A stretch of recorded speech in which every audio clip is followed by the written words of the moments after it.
For Hype Plus, it's your boy K-Rob. Throughout the history of Hollywood, there have been many interesting storylines, off script.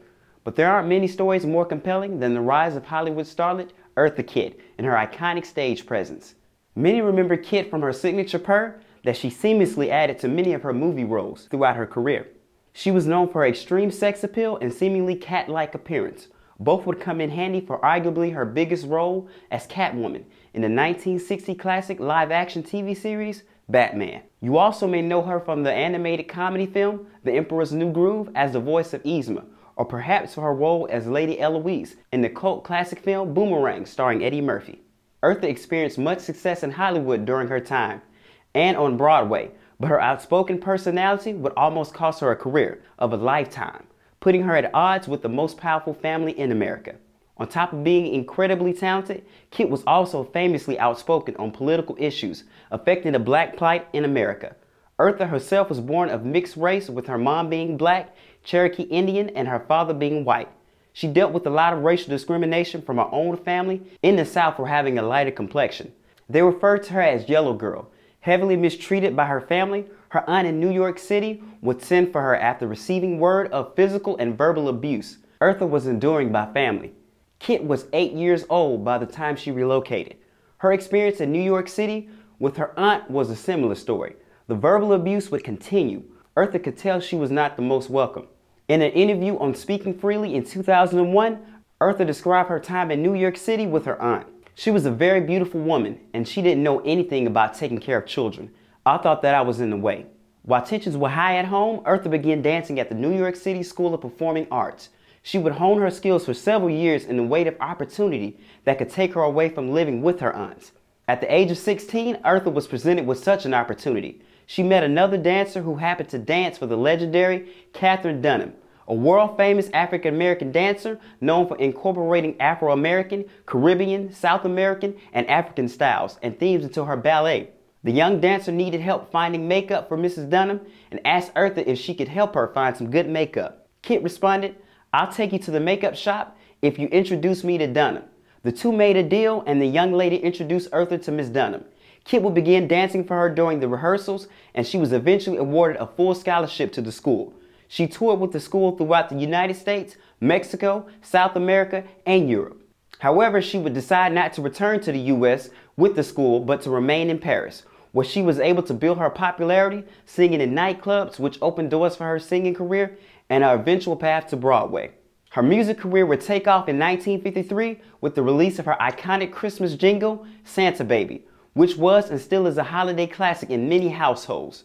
A song that has since been covered by many great artists today, including Ariana Grande, Michael Bublé being two of the biggest. With her voice becoming more well-known, she would take it upon herself to give back to the community. She was known for her youth activism in Watts. She was good friends with many activists, including civil rights leader Martin Luther King Jr. Being at the height of her fame around the height of the civil rights movement in the late 60s, her voice and opinions mattered tremendously. Many black comedians, singers, writers, and actors were taking a public stand at that time. Harry Belafonte, James Baldwin, Lena Horne, Nina Simone, Mahalia Jackson, Josephine Baker being a few of those figures. But in May of 1967, Eartha's relationship would stretch to the White House after she delivered a powerful address to Congress on behalf of President Lyndon B. Johnson's juvenile delinquency bill alongside the Washington, D.C. youth group, Rebels with a Cause. Almost a year later, she along with 49 other women received an invitation from the First Lady to attend her Women Doers Luncheon. The meeting was to discuss what women could do to help resolve crime on the streets. Upon arrival, Eartha was instantly turned off by the flaunty nature of the gathering. She wrote about the meeting in her 1989 autobiography, Eartha Kitt, Confessions of a Sex Kitten. "I thought it would be a lot of nonsense, flowers, champagne, a chance to show off. I felt a con coming on." In an interview on the Whoopi Goldberg show, she detailed how flaunty President Lyndon B. Johnson came off to her. She recalled him meeting the small group of women with an overall top speech. The man said, "I want you all to know how fortunate it is that you all are here today, to have lunch with the world's most important family. I would like you to go back to your communities and tell your communities what a wonderful family you have here." Eartha was immediately put off by this opening, and throughout the luncheon, she heard statements regarding the troubled youth that went drastically against what she knew from working with the youth so closely.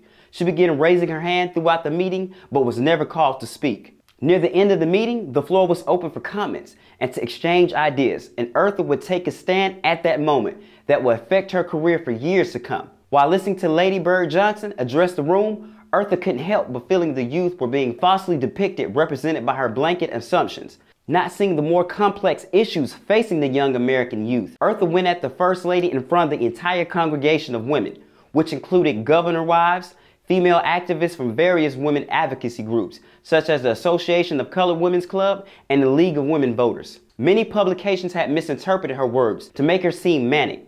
There were reports that she blocked the exit to the family's dining room. There were even reports that she had made Lady Bird Johnson cry, further painting her as the angry black woman stereotype. Her actual statement seemed to have been lost in translation through much of the media. Many papers focused on how she delivered her statement rather than what she had actually said. According to the Washington Post, Eartha had addressed the Vietnam War and how it played a major role in the rise of juvenile crime. "Boys I know across the nation feel it doesn't pay to be a good guy," Kitt said. "They figure with the record they don't have to go off to Vietnam. You send the best of this country off to be shot and maimed.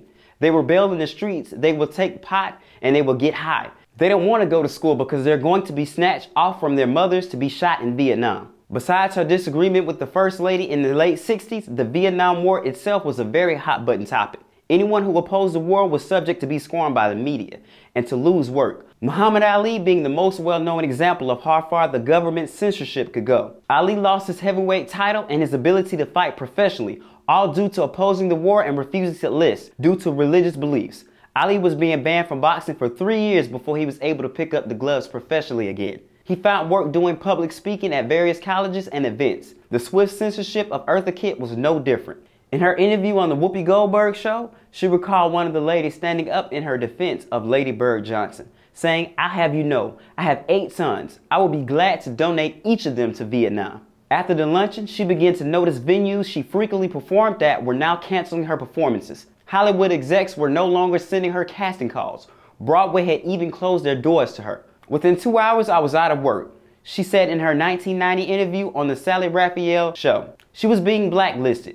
She recalled booking shows and days after receiving callbacks that she could no longer perform at their venues. She began to see there was a bigger hand at play, that her words in the White House, no matter how true they may have been, could have very well cost her her career in America. According to an article by JSTOR Daily, President Johnson's pastor, the Reverend Dr. George R. Davis, sent a telegram to the White House apologizing for any member of the American family, including Negroes, who are ill-mannered, stupid, and arrogant in regards to the war efforts in Vietnam. The next Sunday, protesters interrupted Davis' sermon and handed out flyers defending Kitt. Some celebrities did come to Eartha's defense after the media attack she endured. One of the most outspoken was none other than Bill Cosby. In 1968, he addressed a conflict on WGBH-TV.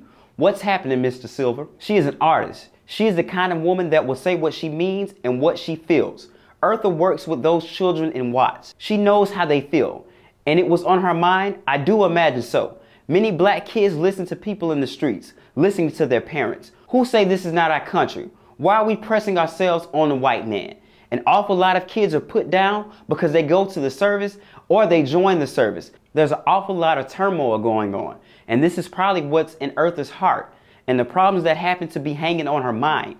Now you have Lady Bird Johnson and the rest of these wives down there live very well and do very well. But I'm hip that this little whatever they gave Lady Bird Johnson to do was more like a mud pie meeting to give the wives something to do so they don't drink too much in the afternoon, you see? And they want to talk about putting flowers on the highway and things like that. Well, that wasn't what was on Eartha's mind. I'm hip. She must have listened and got very tired of the women talking about little mud pies and things and stood up and she said what she said. Dick Gregory was also another well-known comedian and public figure who was famously outspoken against the Vietnam War. Gregory would embark on a 40-day fast in protest of the war.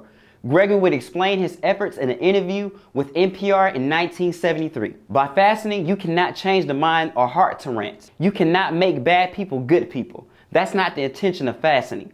Fast is to create a positive effect where other positive people can rally behind you. That's what's in it, not you yourself. Now, even with the support of many in her community and peers, Eartha was still out of work. She was forced to flee to Europe in hopes to find work internationally. Though she was blacklisted in the US, Eartha was successful in finding work overseas due to her high level of talent. But the work didn't compare to her career in the US. In 1974, New York Times reporter Seymour Hersh called Kitt and told her he was about to publish CIA records that showed the agency had given the Secret Service information about her. The government had been working to derail her career, and there was now proof. I knew that some government investigators had come around checking. I didn't know what it was for then. Kitt told the Washington Post in 1978, "One club owner told me, he was sorry, but you're a problem." After the release of the CIA dozer, things began to turn around for Kitt. She was able to slowly begin to find more work in the US. 4 years after the release of the dozer, she would make her return to Broadway in the iconic musical Timbuktu. She wowed the audience with her performance, in which she was nominated for a Tony. She was able to make her return to Hollywood and do films for many of the major studios again, a lot of which was voiceover work. Now, even with the heights Eartha was able to reach, it can only be wondered how far she could have taken her career had she never spoken up that day in the White House. But she stood on her truth through the storm and made it to the other side. Eartha passed away in 2008 at the age of 81, but her legacy still lives on in some of our favorite childhood films and her iconic interview moments. She lived her life as an open book and held nothing back. Stay up to date with the latest news and comedy by subscribing here to our YouTube channel. Follow Hype Plus across all social media platforms, and look out for our new original content on our new streaming service at comedyhype.com. For Hype Plus, it's been your boy K-Rob.